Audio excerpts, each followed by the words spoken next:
Oh, we had to do it. We had to talk about it. Get back on that horse. You know, that's what they say. I was like, maybe if I just block it out of my mind, it'll go away. And just like that, it ruined our lives again. So Sex and the City's spin-off, do they call it a spin-off or is it called a reboot? We just wanted to recap the first season with you guys and have you remember all the terrible things about it and how traumatic it was and how Nancy and I are both suffering from post-traumatic stress disorder. I don't know about you guys, but we are definitely suffering from it. Let's first talk about why we're fans of Sex and the City. Because it's freaking Sex and the City, man. Yeah, first of all, it's Sex and the City. It's Sex and the City. Okay? So it was just a different time. It was such a groundbreaking show. It was just, it had everything in it. It had comedy, drama. It was our kind of feminism. Yeah, our kind. It had love. Fashion. It was just everything. Just everything. And the boy meets girl, the meet cutes. You know, there were always meet cutes. And then, of course, Big and Carrie. Oh my God. We needed them to be together. Oh my God. I hated Aiden and Carrie. I hated them. Well, I disliked them. But I liked his dog, but I did not like them together. No, that was so gross. Miranda and Steve. I co-signed on that one too. I loved Miranda and Steve. I don't know about you guys, but they were like, even from the day he started on the show where she went into that bar and she met him for the first time, he was being nice to her reading that book. I, for some reason, was like, those two have, I don't know if it was the actors or what, but they had the most amazing chemistry. Yeah. I'm so glad that they ended up together. Oh my God, that was one of the best. And then at the end, where they're at Brady's birthday party in the pantry, and he says, I love ya. And she goes, you do? So defining, so amazing. And then we had to wait for Big to finally get his crap together. And at the very end of the show, he looks right at Carrie and he goes, Carrie, it took me a long time to get here, but I'm here. You're the one. Oh. And it was in Paris on a bridge. Yeah, so then we're thinking, okay, they ended this show perfectly. And then we're hearing that a movie's coming out and we're like a little wary of that, but we're still gonna go watch it. The movie's great too. I don't care if they weren't together half of the movie. They still got them together at the end of the movie. And I'm glad Samantha still didn't have a boyfriend. I thought that was great. I loved it was hilarious. Her in LA was hilarious. That was awesome, but at the same time it was just believable because she's really she's not the marrying kind. She really isn't. Yeah. You know, and I love that about her. And then we heard that they're going to do a second one on location in Dubai. Again, I could watch those ladies sit in a coffee shop and watch paint dry for 2 hours. I will go buy a ticket. And everybody did. Both movies were huge successes. You know why? Because they stuck to the formula. They stuck to it. They knew their audience. Yes. And they didn't let us down. They didn't let us down. And then the pandemic hit. And people started needing money again. And what does the creator of Sex and the City do? Nancy calls him the devil. His real name is Michael Patrick King. He says, let's do a reboot called And Just Like That. But he doesn't want to just do a reboot.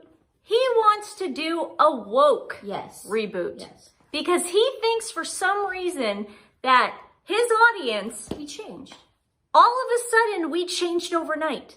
We're now different. We're different. Are you different? No. Am I different? But the audience is different now. The fans are all different. We're all woke. Or he's thinking in his head, we're not going to have millennials or Gen X watch anymore. God, those people, they're watching old black and white movies. We're going to have the Gen Z people watch us now. They're the ones who are going to watch us. He's thinking he's going to get a brand new audience. No. While pissing off his old audience. Yeah. It was very, very threatening and intimidating. That's what I'll tell you about that. But here's the thing. Nancy and I were excited at first. Because the big thing didn't come out yet. let's just get started, okay? So we open up with the three of them having lunch. And when I say the three of them, minus Samantha. So we got Carrie, Miranda, and Charlotte. And they're all talking and blah, blah, blah. Kim Cattrall is smart enough to read the script, and she knows where this is going. And she reads the room. So she says no to it. Nope. So all of a sudden, Stephanie wanted to give it a chance. I was like, you know what? There is absolutely no way that this is going to be good because Kim Cattrall would have done it. I know. There's just no way. And it's before all the big stuff. We didn't know much about it. I had my suspicions. We had suspicions, but at the same time, it was like, okay, you know what? If Big and Carrie are in an apartment together making pasta, I'll watch that. Let him do one scene an episode. That's fine with me. Then we're hearing rumblings that in the first episode, Big dies. Now, Nancy and I say, BS. You guys, I know what you're doing, HBO. You're trying to get us to watch this now. You're trying to get us to subscribe to the network so we could see Big not die. And that's cute. That's really cute, guys. Cute. We get it. Guess what? We already have HBO. Yeah. Duh. Yeah. Okay. Jokes on you. Yeah. So they start Jokes off. on you. They start off the first season, and they're all having lunch, and the three of them, because Samantha's in London. Samantha ends up flying and moving to London because Carrie and her have a fight. And you know what the fight's about? Oh, this is great. They want to make Kim Cattrall look like the worst person in the world. The fight is about how Carrie doesn't want her to represent her PR anymore in her book dealings. And then the fight is about money. How she goes, all she cares about is money. Samantha, out of everybody on that show, was the first one to offer money. Generosity. The first one to offer her PR services. Yes. She was the most generous character on that show. So Michael Patrick King is the devil. He's the devil for writing that about Kim Cattrall. Yes, and it was obviously just a slap in the face to her, and he knew what he was doing because he was being a little bitch about it. Yeah, he's such a little bitch. So it was like this big revelation of Samantha's never coming back because, you know, she's too selfish. And no offense, but the most selfish person on that show is Carrie. Okay, Carrie has always been the most selfish person on that show. Yeah. Okay, so then after lunch, Carrie goes by a fun little podcast to do a little guest appearance on. This is where we meet Chay Diaz. She's got super fame with her podcast, non-binary. Yeah. Sorry, I apologize. Just say Chay. Chay is so witty. They're so complicated and they're so in your face funny. Guys, they're so funny. And so Chay's like the big deal in the podcast world. Their picture is on Times Square and it's a big deal.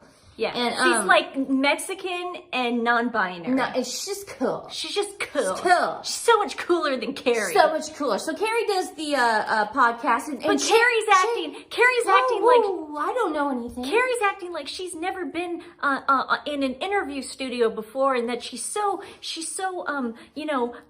intimidated by Chay because Chay is so amazing. What can't Chay not do? And also Chay's having all this sex with different people. And talking about it. Carrie's married, and you know her sex life is, it's dried up a little bit because she's married. Carrie never talked about having sex with lots of people. God, no. Chay's the first one to ever bring up having sex with a lot of people before, and that intimidates Carrie because she doesn't know where that's coming from. She's on the podcast, and they sort of get a rapport, so Chay wants her back. Let's come back to the podcast. Chay's thinking, wait a second, I could use you. I can use you on my outrageously witty, in your face, groundbreaking, break the glass ceiling podcast. Sex podcast. Yeah, it's about sex. So that relationship happens, and that's perfect. So that boring scene's over.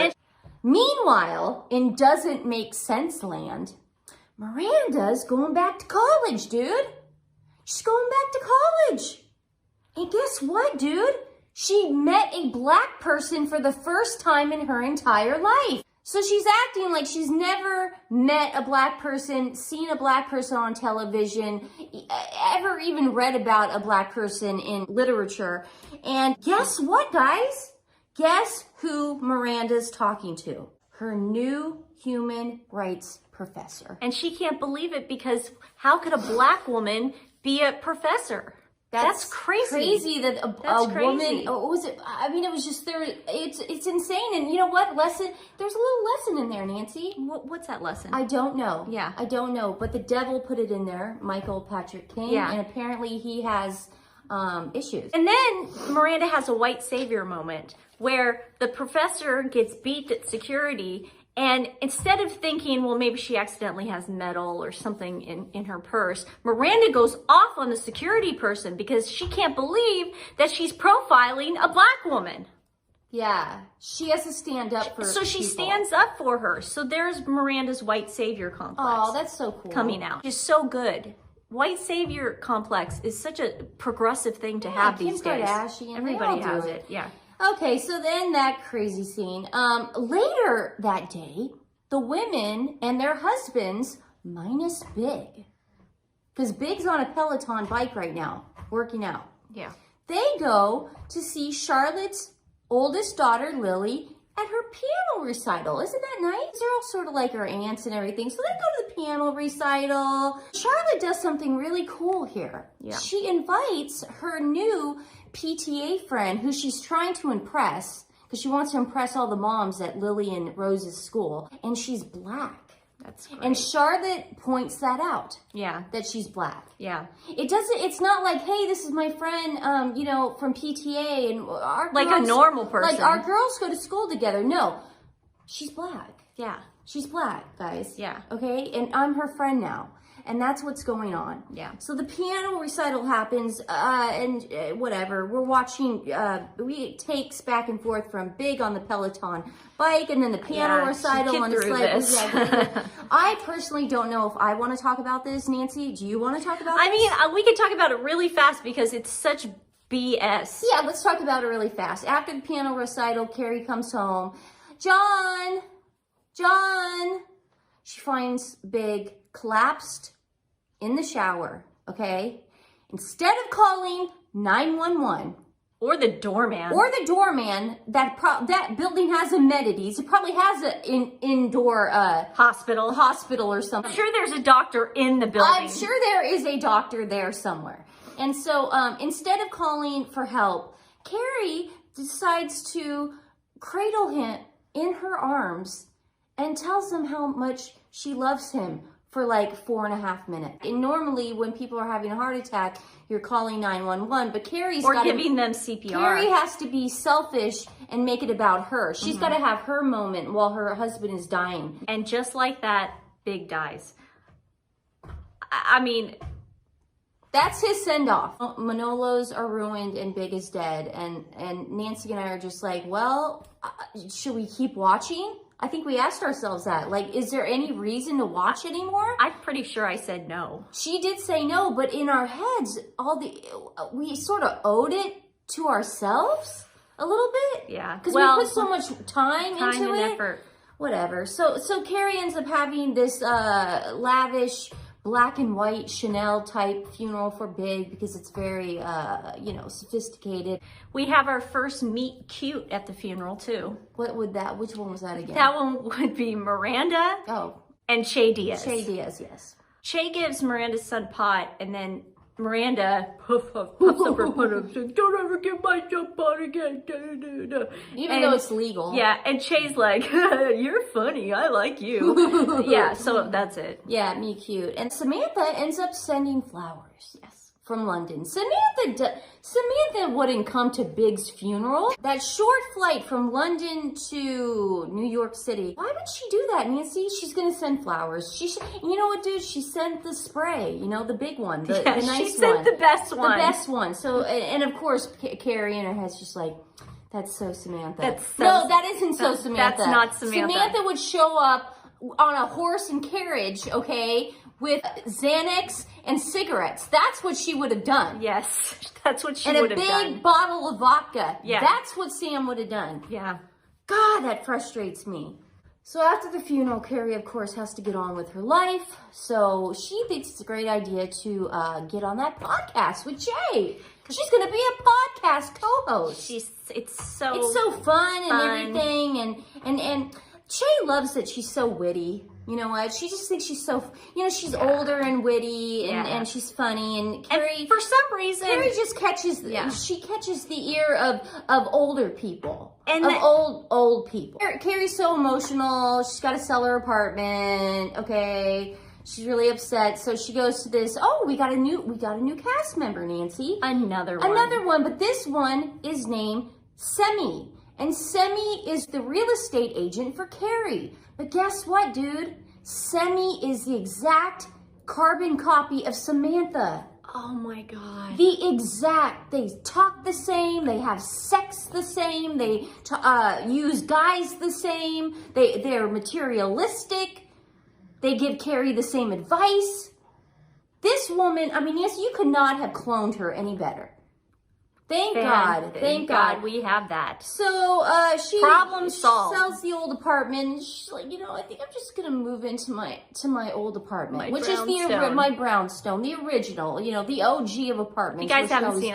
I was in New York last summer, and I dragged my boyfriend to go see the brownstone, and they were painting it. They're painting it for the second season. And I was. But we all know the brownstone and all that crap. Okay, so she moves in there because she feels comfortable. Blah blah blah blah blah. Now at this point, Miranda's having a hard time in class. She's having a hard time because her professor is black, and she thinks her professor hates her because she's black.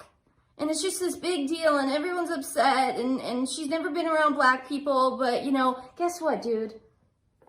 Finally, towards the end, they become friends.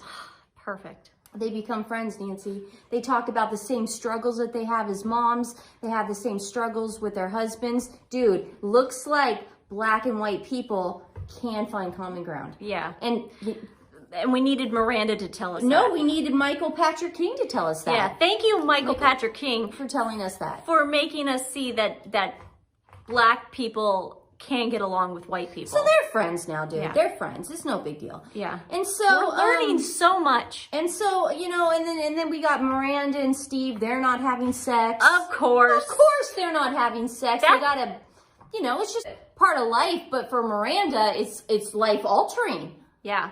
You can't go to therapy. You can't do anything. She can't accept the fact that their life's changing because they're about to be empty nesters. They need to now figure out how to live the second half of their life. All right. Miranda can't do that. You're gonna love this cringe fest. Miranda is jealous of her teenage son Brady's sex life with his girlfriend. Because they're having sex in the brownstone. But she's jealous of it. That was a cringe fest, dude. There were parts where it was like Game of Thrones, where I just had to. Oh no, we didn't watch a lot of it. I can't watch that. So you gotta remember, Carrie's in her 50s, right? Yep. What happens in your 50s? You get older, you get kind of crinks here and there, maybe a little tennis elbow. You fall. Well, Carrie has to have hip surgery because she's in her 50s and she's old. And she fell. And that's what people in their 50s do. They fall and they have to have hip surgery and they have to have all sorts of stuff done because that's how women are, Nancy. Mm-hmm. Again, another nod to Michael Patrick King for getting it right. This gay white man really has a pulse on women in America. He really does. Yeah. He has the pulse. He does. So she has to go into hip surgery and blah, blah, blah, and wah, wah, wah. And Miranda ends up nursing her at home in her brownstone. But here's the kicker. Chay Diaz comes to visit. Ding dong. Ding dong. And Miranda goes, hello? Hey, it's Chay Diaz. And it sounds like a horror movie coming to life. Like it's just Nancy and I know something bad's about to happen. Yeah. Because we're not prepared for this one. Yeah. Okay. There's the cringiest thing that has ever happened in the entire universe of cringe. Basically, Carrie wakes up while Chay and Miranda are going at it. In the kitchen. And poor Carrie is on the bed and she can't move. And she has to listen to the whole thing. And then she pees the bed because she couldn't call Miranda to get her up. Because that was Miranda's one job, to get her up and down from bed. And then Carrie actually defends Steve. She goes, how could you be doing this to Steve? And this is the thing. And I know what you're trying to do, Michael Patrick King. I know what you're trying to do. You're trying to make it look like, oh, later in life you could, you know, have options, or you could maybe have been gay this whole time. No, because in the first season, the very first season of Sex and the City, we dealt with that with Miranda. We 100% dealt with that. We would have accepted it. She went on a date with a woman, she kissed a woman, and the woman was like, and Miranda's like, I'm just not. I'm not gay, I'm not a lesbian. We would have accepted her. Where did this come from? We would have accepted her. What? It's just about sex. We would have accepted her being a lesbian. We would have been fine with it. This isn't us going, how could they make Miranda a lesbian? It has to do with, you had a chance to make her a lesbian in the first season, and you showed us that that's not where you were going with her character. So long story short, Miranda leaves Steve. He's obviously crying and wrecked, whatever. We know that. But there's a Netflix special. Chay Diaz Netflix special. Guys, comedy special. There was not one joke in that Netflix special. Not one. Hey, anybody else Mexican? There was the part where it's anyone else non-binary? That's crazy. That's crazy. Hey, I saw that shirt at Banana Republic. and then Chay at the very end just goes, you are great. You are. There was nothing comedy special about this. She was talking to Gen Z. There weren't jokes. There were no punchlines. It was so bad. There was at one time she was like, anyone ever go to a family reunion? Well, my family's Mexican, guys. Irish. Try going there and telling everybody you're but non-binary. You know what they'll say? Pass the potato salad. That's what they'll say. So after the Netflix special, Chay and Miranda start dating. Okay, Miranda thinks it's more serious. Chay's just so casual and cool. But while this is all happening, we got to get in Charlotte's land. Charlotte's daughter, Rose, is now her son named Rock. Okay, Rose is now Rock. I thought she was non-binary. No. She wants to change her gender to male, and she wants people to call her Rock. Yeah, because Michael Patrick King cannot just give us a break. No. He has to take every single storyline and woke the poop out of it until he can't woke it anymore. We can't have anything that we had before. We didn't get Friends reunion. We have nothing right now. Big is dead. Yeah. And we're trying to make deals with the devil at this point. We're trying to deal with that. Yeah, so now Rose is Rock, and that happens, blah, blah, blah. Yeah. And then Miranda's still dating, and she's really cool with Chay, and Chay's really cool. But here's the thing, guys. Chay is so cool that, I don't know, maybe she, wants to, be open with a relationship. Why do we have to be so serious, you know? Then they go to a coffee shop, and then Chay goes, you know what, maybe this can work. Maybe we can just be... I love you. I love you. I love you too, Miranda. I love you, Chay. So they're in love now, and Chay is no longer casual and cool. She's in a relationship with Miranda. But she's still casual and cool. Right, exactly. So then Chay introduces Miranda to her family at a karaoke bar. Notice how we're only talking mostly about Chay. This is all that's going on. Because seriously, this really was the thing that bothered everybody on the show. That was happening. They really did highlight this character. I don't know why they did, but this character was that highlighted. So Chay introduces Miranda to her entire family at this karaoke bar. And you know what else she does at this karaoke bar? She tells everybody in the room that she's moving to LA. Chay's so big that Hollywood called and they said, we gotta put Chay on TV and we've gotta put Tony Danza as Chay's dad. We have to. We have to. I mean, that binary and then Tony Danza's like, what?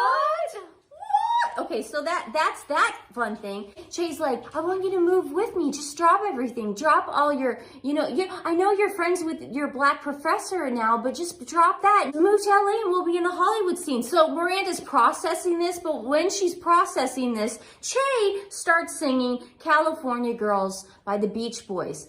And that is the end of that. So you see the wheels in Miranda's head turning, like, should I go to LA or should I stay here in New York where I have all my friends and I have my classes and I can better myself as an attorney. I could be my human rights lawyer, everything that I wanted to be in the last finale. Yeah. But the way Chay sings is like, Chay doesn't like sing. Chay like talk sings. Yeah. Well, East Coast girls are hip. I really dig those styles they wear. Yeah, sort of like this weird Carol Channing thing going on. I don't know what it is. I just want to say we didn't skip this part, but Michael Patrick King wanted to make Miranda an alcoholic. Here's the problem with this, Michael. He drank a couple glasses of wine, then went to Carrie and said, I'm never drinking again. I'm never drinking again. And Carrie goes, I'm so proud of you. That was her storyline as an alcoholic. Last night I drank 2 glasses of wine. No meetings, nothing. Just telling Carrie, you know, Nancy, I'm never drinking again. Yeah.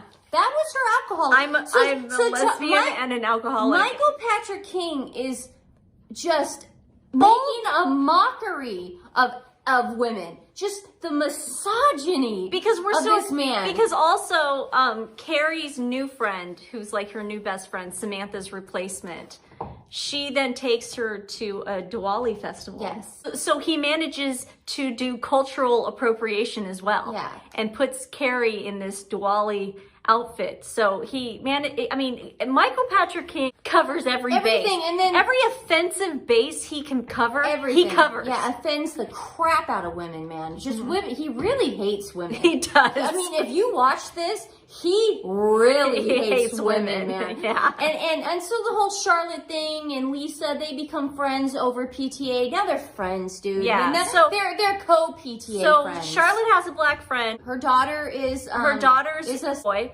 Miranda's a lesbian. Miranda has a black friend. She was an alcoholic for a day. And Carrie has an Indian friend who's a slut. Who's a slut. And so then we get to this coffee shop and we see Big's brother, who's so hot.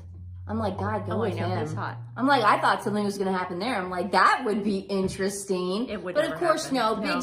Big's brother is just there saying, you know what, we got the mausoleum all set. Do you want to just put the ashes in the mausoleum? Of course, there's a space for you. But of course, Carrie, be selfish and do something selfish. She's like, I don't think Big would be happy there.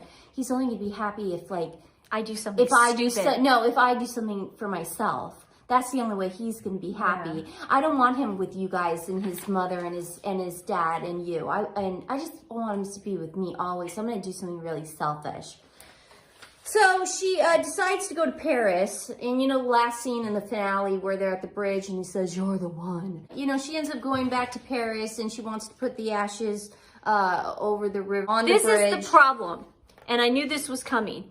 We saw them film these scenes months before, and what we saw was Big's ghost coming during this scene and then having one final carriage ride with her, and it was going to be like a nice little send-off.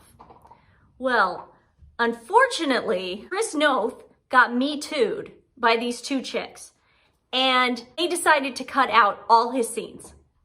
So all we saw was her with the ashes, and then the last scene you just see Samantha call her. Carrie texts Samantha, who's in London, and says, hey, you want to go get a drink? And of course she goes, yeah. Of course, because they're so close, whatever. And so that happens, and that's the end of that. So our whole... The last scene is what, though? Here we go. So Miranda dyes her hair red again. Miranda's hair is red again, and she moves to LA with Chay Diaz. Chay Diaz. Charlotte's son is Rock now. Not only wants to be a boy, denounces Judaism. Okay. Does not want to be Jewish. Yes. Now with Chay Diaz gone, Carrie has her own podcast. Okay, so we see Carrie, this is the last scene, we see Carrie doing her podcast, and then she's at the end of it, and then her hot, tall producer, he's like just a hunk.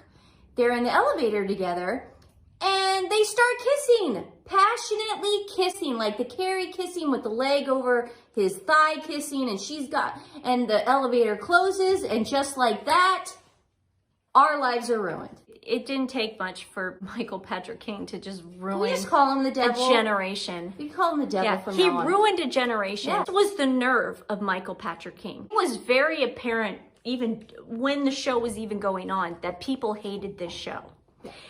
He went on a podcast, instead of apologizing and going, man, you know, guys, maybe I missed the mark a little bit. Maybe I was just trying to get too modern or whatever. He called the fans. He called us. He called the fans what? We didn't understand. We were homophobic. We were He called us homophobic and racist. And racist? How are we homophobic? He called us antiquated, old. He just didn't. It was our fault. It was our fault. The ratings were plummeting. Yeah, it's our fault. We watched Sex and the City back in the day, but all of a sudden we turned homophobic. Yes. Now we're homophobic. Yes. And we don't understand the new norms. We just don't get it. You know what? I'm sorry, but you don't make new friends in your 50s. You don't. You don't make new friends in your freaking 40s either. You just don't. You have your friends. They're ride or dies, and that's it, guys. You don't go, oh, look, I'm going to make a friend with her because she's black. I'm going to go to That's Diwali. the problem. You know who's the racist in this? Michael Patrick King. Him doing all these things, going, look, okay, we got to do this black person. We got to check this box. Check this box. Make sure this person is trans. Get rid of the Judaism thing altogether. We can't be have Jewish, any religion. Non-denominational stuff.